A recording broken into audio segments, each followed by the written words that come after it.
All right, good morning, everyone. It is Sunday, week 14 NFL football, and I'm going to go over my picks for the day. In my last video, I had picked Pittsburgh to beat New England on Thursday night. That did not happen. Pittsburgh's offense is just absolutely terrible. Thought it was doing better since the firing of Matt Canada, and still not working. Uh, Kenny Pickett did not play this game. Mitch Trubisky was starting at quarterback. Pickett had surgery on his, I believe, an ankle last week, ankle sprain maybe. And New England jumped out to an early 21-point lead, I believe.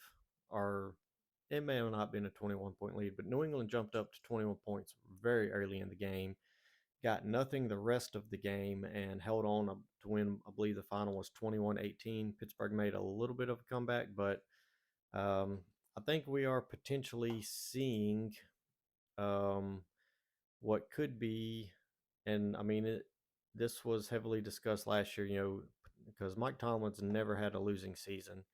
And we are potentially going to see that this year. Pittsburgh is currently, um, hang on one second. So to finish out the season, they have 4 games left. They're playing at Indianapolis, home against the Bengals, on the road against the Seahawks, and on the road against the Ravens. And with the current standings, I believe they are 7-6. Yes, so they have to win 2 games to avoid falling to 500. Sorry, trying to get my camera pulled back up here. Um, but yeah, they very well could lose 3 of those last 4 games and finish the season 8-9. You could see Mike Tomlin's first losing season as Pittsburgh's head coach. That everybody kind of thought that was going to happen last year. It was very close. He managed to avoid it narrowly, but I think you might actually see it this year. With this loss Thursday night, Pittsburgh became, I saw a LeBron stat if you watch New Heights podcast. And I say this, they may not deem this as a LeBron stat, but I feel like it is. But the Steelers became the first team in NFL history to lose back to back games, I believe is what it was. I don't know if it was back to back or if it was just 2 games, period, to teams um, that were 2-10 or 3-10 or worse. 2-10, 2 or 10 or worse in back-to-back weeks, I believe was the stat. So they lost last week to the Cardinals, who had 2 wins, or and this week again to the Patriots, who had 2 wins. So not not good weeks for the Steelers. And like I said, Indianapolis is in the playoff hunt. They're in the wild. They're the current top wild card in the AFC. And then they're playing the Bengals, who've played pretty good Monday night without Joe Burrow. So we could see that continue to happen. And then obviously on the road in Seattle and on the road in Baltimore to wrap up the season. Those are both tough games and probably potential losses because Seattle could be fighting for a wild card spot in the NFC, and Baltimore still could be fighting with Atlanta for the 1 seed. If they are not, if they have the 1 seed wrapped, they may not play a whole bunch of stars that week, so we'll see. But not looking good for Pittsburgh in the playoffs and as for finishing with a winning record. Jumping into Sunday's slate of games, we have Atlanta hosting Tampa Bay. Atlanta's a favorite here. I feel like Atlanta will probably win. They have a little momentum, but they're still struggling. They're not playing good. Really, nobody in the NFC South is playing good. It wouldn't surprise me if Tampa Bay pulled this game out, but I really think Atlanta at home will probably secure the win and really take a solid.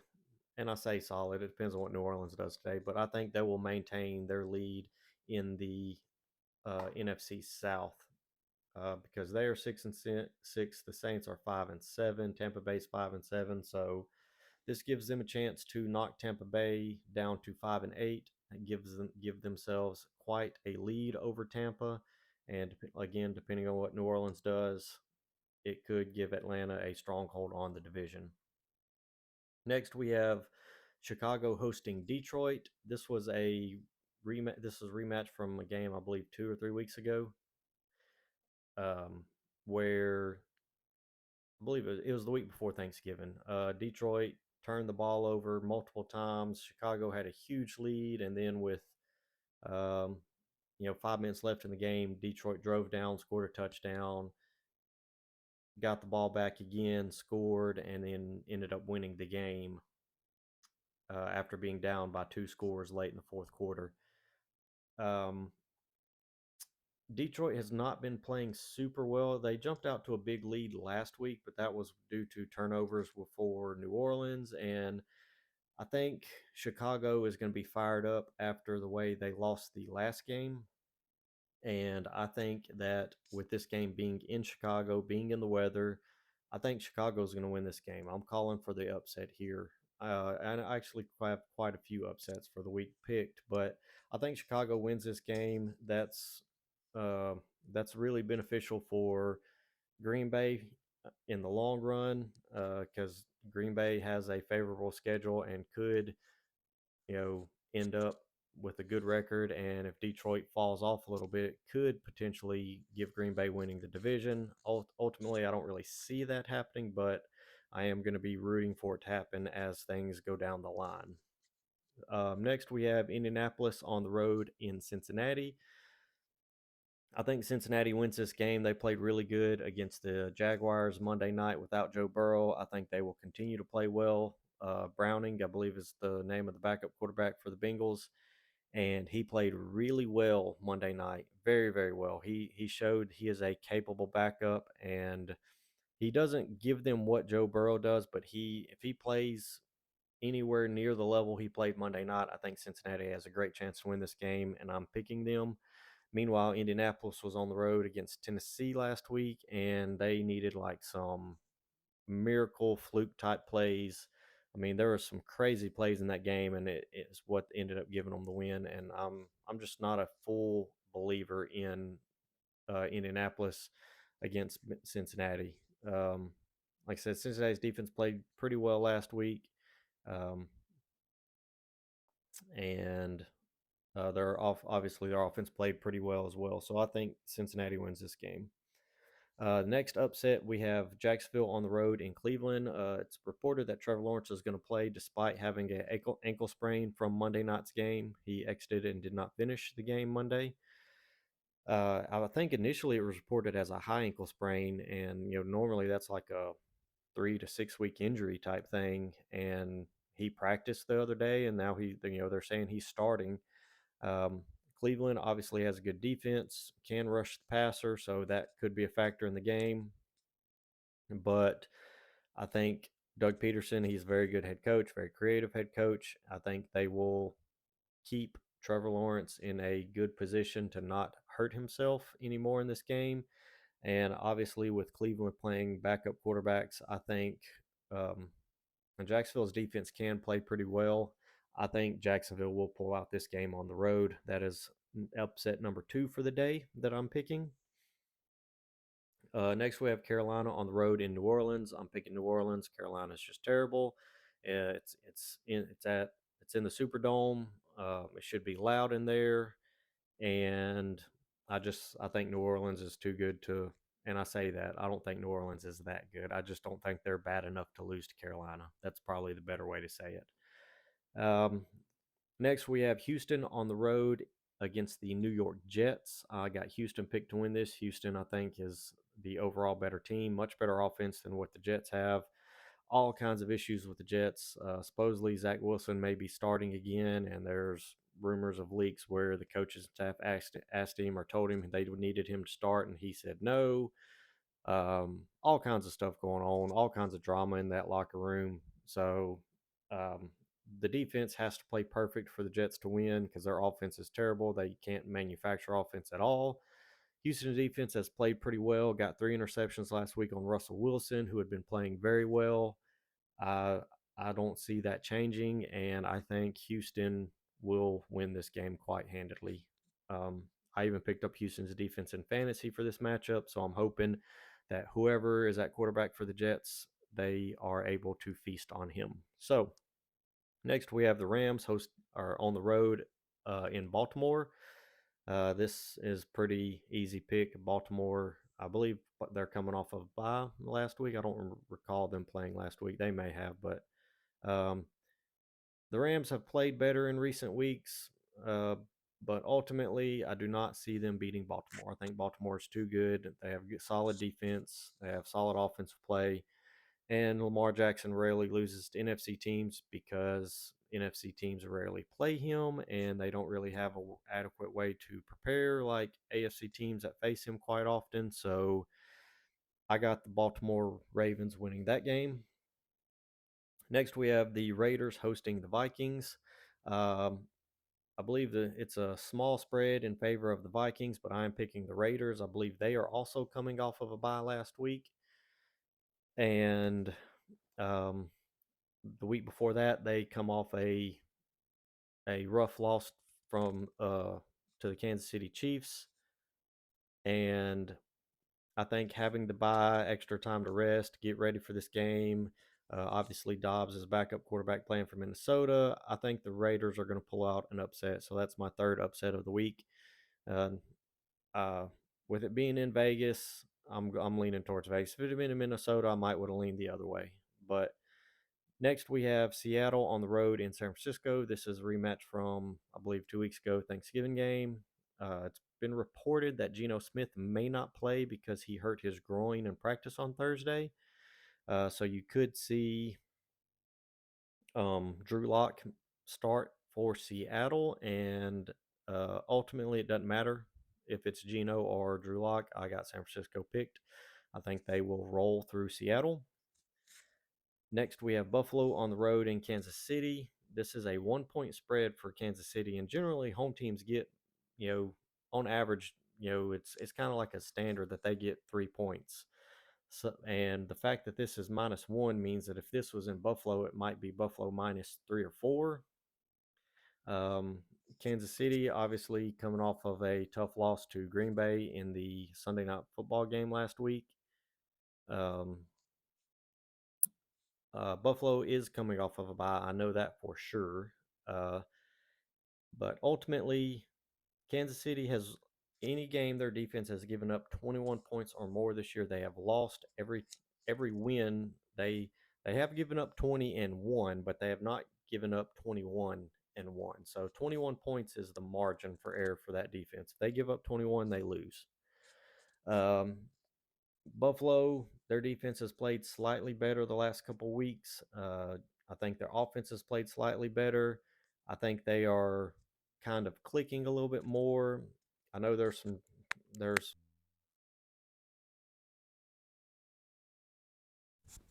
sorry, dropped my mic.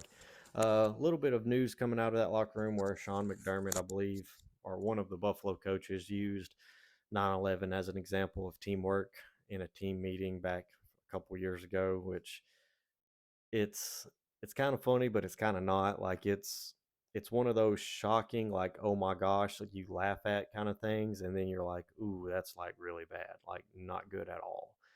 So, um, so there's a little bit of drama around the coaching staff with Buffalo from that, but ultimately, I got Buffalo picked to win. This is my fourth upset of the day. Uh, I just think Buffalo is capable of scoring too many points. And even though Kansas City's defense has played good, they've also played bad in a few games. And I just think Josh Allen and Buffalo's offense will be able to score on them. And I don't think Kansas City's offense will be able to keep up. I think you'll see some frustration out of Andy Reid, Patrick Mahomes, Travis Kelsey. I think you'll see some frustrations out of their offense. Plus, Pacheco is not playing; he is hurt. Um, I do not recall what the injury is. I think it's foot, maybe. I just know I have him in fantasy, and I saw where he was out, so I had to get. I had to pick up Clyde for backup. But I think Buffalo has a good chance to win this game on the road in Kansas City. No idea if Taylor Swift's going to be in the building. She was in the building at Lambeau last week, but not sure about uh, this week. Next, we have Denver on the road against the Chargers. I think the Chargers are actually a favorite here, but I'm picking Denver in a bounce back from the game against Houston. They still had a chance to win late, but I don't see Russell Wilson turning the ball over 3 times, throwing 3 interceptions in back-to-back weeks. I think they will play better. I think they're better coached, and I think that will make the difference. I definitely think Justin Herbert's a better quarterback. Um, Chargers are coming off of a ugly win last week in New England, so they could potentially want to play better, but ultimately I think Denver will pull out the win. That leads us into the Sunday night games, probably the best game of the week, one of the best games of the week. Uh, I would say the Seattle San Francisco game is up there, but if Geno Smith's not playing, it is not. You have Philadelphia on the road in Dallas, a rematch from 4 or 5 weeks ago where they played in Philly. And the spread, the last I saw was I think 3.5 for Dallas. I believe earlier in the week it was more than that, but there's quite a few things that you can really look at and unpack with this game. So ultimately, Dallas wants revenge from that loss in Philly, obviously. And that's not to say Philly doesn't want to win this game, but Dallas lost the last time they played. Dallas will want to get a win over them. Obviously, there are some division implications, but as I mentioned the other day, even with a loss, Philly still, over the next few weeks, they will be shown as the number 2 in the division. But even with a loss, Philly controls whether they or not they win the division. Philly can win out and win the division, and Dallas can win out and can't win the division. Even if Dallas wins tonight, Philly loses the next 4 games, Philly can win out, win the division, period. So there's zero margin of error for Dallas. Dallas has to win, and then they have to have Philly lose another game. Otherwise, they can't win the division. So obviously, with Philadelphia wins, that will put them at 11-2. That will bump Dallas to 9-4, and that will pretty much damn near eliminate Dallas from being able to win the division. Not completely, but it will basically minimize their chances. Um, Another thing to mention with this, obviously, Philly coming off a blowout loss last week to the 49ers. Philly and their offense, I mean, really on both sides of the ball, they're going to want to play better. Um, so you can expect if their coaching staff is good, which I believe it is, you're going to see some adjustments. You're going to see, excuse me, you're going to see some major adjustments. And like I said, in a video earlier this week, I think Philly came into that game with a great game plan because they shut San Francisco down back to back drives. But then San Francisco made adjustments to what they saw, and Philly couldn't make adjustments and stop it. So I think Philly is well coached. I think they have good coaching staffs. I think you're going to see adjustments, and they're gonna want to play better. They're gonna want to show the NFL that, hey, we may have got stomped by San Francisco, but we're still a contender. We're still a good team. So they're gonna want to play well. Um, and another thing with this game is, and I don't know if it's got an effect on the spread or not, but Mike McCarthy had appendicitis, had his appendix removed earlier this week. I know someone that's had that surgery, and it was weeks before they were able to be on their feet for long term and being able to move around. So Mike McCarthy says he plans on coaching. I don't know if that's going to translate to him being on the sideline or not, because I just don't feel like he's going to, a few days after surgery, I don't think he's going to be in a capable position to be standing for 4 hours essentially, from pregame, game, halftime, all that. So if he's coaching and calling plays, I believe he's going to be in the press box, which will mean uh, he will have either his offensive coordinator or one of the coordinators, because Dan Quinn coaches from the press box as well. But you're going to have somebody else on the field to throw challenge flags and to accept or decline penalties, make those game decisions down there, but obviously it will be in lieu of what Mike McCarthy wants. If he is coaching, which he says he is, again, I believe he's going to be in the box. I feel like that's the only way he's going to be able to, and I feel like that for his health, that's the best way to do it. But um, you could have some issues here with that. If he's not coaching, then you'll have someone different calling plays, and with someone different calling plays, then obviously that's going to change the dynamic of the offense and what they're doing. So there's a lot of things that could go one way or the other with this game. There's a lot of things that could go in favor of either team. Um, so it's a particularly tough game to call, but ultimately I'm going to pick Dallas to win. I think Dallas is the smarter pick. Um, Even though I don't necessarily think Dallas has the best chance of winning, I just think Dallas, I think they're the right pick. I think they will pull it out, but I just think Philly has a little bit too much.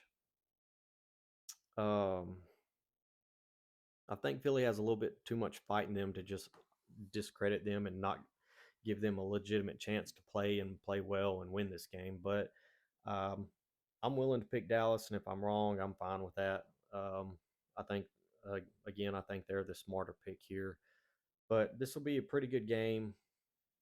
A lot, like I said, a lot of things going for each team that can go against each team. So, uh, yeah, not a whole lot. I mean, this game could also uh, go heavily in favor for who wins MVP because I mean, even though I don't personally think Dak should be heavily featured in the MVP conversation, whoever wins this game, their quarterback's going to be catapulted up in the MVP conversation. I just think that I think Jalen Hurts should be the MVP. I think he has shown he is more valuable to his team than anybody else in the NFL. I know Purdy's a heavy favorite right now. Um, I don't necessarily think Purdy is the number one or number two most valuable player on his team, so I can't really give him legitimate MVP nods.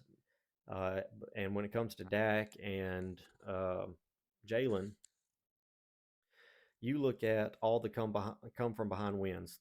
They come from behind and beat Washington both games. They were behind at halftime against Buffalo, against Kansas City, against Dallas. That's 5 games they come from behind and won.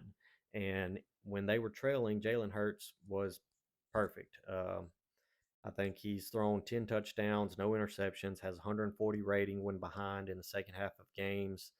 He has willed them to those wins because their defense didn't play well in most of those games. And he was he was the reason they won. You take him away, and Philly goes from 10-2 to at best 7-5. At best, they go from the 1 seed to 5-7. Did I say 7-5? I meant 5-7. They go from 10-2 to 5-7, and at 5-7, they are sitting at the 10 or the 11 or the 12 seed, depending on tiebreakers, and they're not even in the wild card conversation. Whereas Dallas, they're 9-3, and there were 4 games this year that their defense did not play well, where they needed their offense to bail them out. One of those games they won, and that was last week against Seattle. Defense didn't play well. They needed the offense to bail them out. Dak bailed them out. He did that. The other game was the Philadelphia game. Their defense didn't play good against Philadelphia. Dak played well, but he didn't play well enough to bail them out. Philly still won that game. The other two, obviously, the San Francisco game, defense didn't play well at all, and neither did the offense because they lost 42-10. So that was a game Dak needed, wasn't there. And the game against the Cardinals, Dak didn't play terrible, but he also didn't play good, and the defense didn't play particularly well that game. The rest of the games, um, the one real exception of the rest of the games is when they played the Chargers. It was a 21-17 game, I believe, and or 2017, something like that. But the defense stepped up late in the game, but Dak played pretty well efficiently coming out of their bye. I believe that game was off of a bye. It might not been. It might have just been the following week of um, the San Francisco loss. But Outside of that, so week one against both games against the Giants, the game against the Jets, the game against the Patriots, the game against Washington, the game against the Rams, the game against the Panthers. The defense was the highlight. I mean, the defense played lights out, so no pressure on the offense. Offense didn't have to do much of anything, but they played well. Dak played well in a lot of those games. A lot of those games were blowouts. But you take Dak away, and they still win all those games because the defense played so well. You put in the backup, you put in Cooper Rush, and I think they still win every single one of those games without Dak. Maybe the Chargers game you might can say is a loss, but I still think they go from 9-3 to 7-5 at worst, which still puts them in the wild card spot where they're at in the 5 seed. So I can't say Dak is the MVP because Dallas doesn't fall off much without him. Now their production does, but their win loss record it's not much different. They're still in a wild card spot. They're still in the 5 seed where they are currently. Whereas you take Jalen away from Philly and they're out of the playoffs completely by several spots. So um, that's just my personal opinion. But again, like I said, I think whoever wins this game, their quarterback will be heavily talked about in the MVP conversation going forward. Dallas has to win out if they want any chance of winning the division, and they will need Philly to not only lose this game but also another game. So um, we'll see how that goes going forward. Rolling into Monday night, though, we have two games. We have Miami hosting Tennessee. This is an obvious Miami. Uh, Miami's offense should roll. I think they'll continue to get healed closer and closer to 2,000 yards. And the other one, the game I am most interested in, is the New York Giants hosting the Green Bay Packers. Obviously, Green Bay has played well. They've won 4 of the last 5, won 3 in a row. In those three, Love has thrown over 900 yards, and I don't think he's thrown over 900. I think he's right around 900 yards, might be a hair under. Um, and he's thrown 9 touchdowns, no interceptions. He is playing very well. So I think Green Bay will win this game, which will continue to put them on a course to make the playoffs. They're currently in the 7 seed, so they're currently in the playoff race, but I think they can move up to the 6 seed potentially over the next few weeks. As Minnesota, I think they will struggle some. So it'd be good to see Green Bay move up and not be on a borderline making playoffs, but have a solidified playoff spot. Um, one of the biggest differences I've seen with Green Bay. So I said earlier in the year that they were not uh, getting in a rhythm early on offense. I think Lafleur has finally accepted the fact that I think everyone. I mean, it's obvious. Everyone knows that Green Bay has not had Aaron Rodgers. They traded him to the Jets, but I think Lafleur was calling plays in a style of what Aaron Rodgers was, and I say that I think they were trying to make Jordan Love be like Aaron Rodgers. I think they were expecting him to be Aaron Rodgers to an extent, and I say that I think they were expecting him to be accurate, make the right throw on time, and um, I think they were calling plays as if he were capable of doing that. And it's not to say he's not a capable quarterback, but he is not Aaron Rodgers. Um, Aaron Rodgers is very precise. He's very accurate. Um, he's not turnover prone. He's he's going to make safe throws. He's going to make good throws, and not every quarterback can do that. And that because that's not every quarterback's skill set. Not every quarterback in the NFL can play on that line. And what I think Jordan Love is I think he's a good mixture of both Aaron Rodgers and Brett Favre. I think he's smart. I think he can make quick throws, accurate throws like Rodgers, but I also think he's willing to throw the ball up and take some risk like Favre was. Now, obviously, long term, I do not want him to lean more towards being more like Favre. I would prefer him to be more like Rodgers, just in the aspect of protecting the ball more than what Favre did. But I like the fact that he's willing to throw it up and give his guys chances because some of those plays have turned out great for him. And he's I think LaFleur has realized, okay, I can't call a game like I would for Aaron Rodgers for Jordan Love. I think they have figured out what plays that Love likes and what he's comfortable with and what goes well with his skill set. And I think LaFleur is calling a game that fits his skill set now. And I think that's why you're seeing much more efficient play out of the offense and out of Jordan Love. The offensive line is protecting in the run game better, which is allowing for more play action pass, which is helping.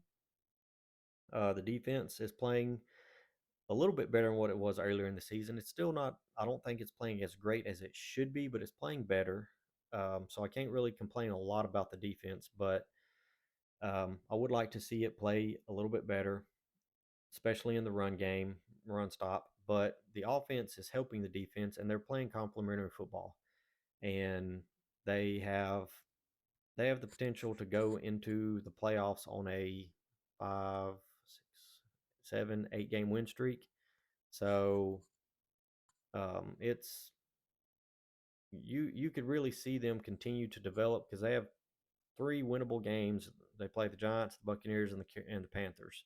Three very winnable games before playing on the road in Minnesota and home against Chicago to end the season. You could see this team really develop and continue to get things together and potentially win 1 to 2 playoff games. And that would be great in a rebuild year before we unload the rest of Aaron Rodgers' contract off the books and have the money to maybe go after some free agents, pay some people, and really boost this team over the next couple years. So um, it's great to see what Green Bay is doing right now. Uh, again, I think as long as they continue to call a game that is kind of in between what Favre and Rodgers were, and I think that's where Jordan Love is at. I think they will be good, and I think they will have a chance to make the playoffs and make not a lot of noise, but a little bit of noise. Making the playoffs and winning a game would be great. I'd be extremely happy with that. Um, but we'll see. But I'm gonna go ahead and wrap this up. We'll jump on here later in the week, do a little recap, and see how my picks went. Again, I have like 4 or 5 upsets picked this week, so kind of being risky on some of these. Uh, hope your team wins this week, unless you are Giants fans, in which case I hope they lose, and hope you enjoy some football. We'll catch you next time.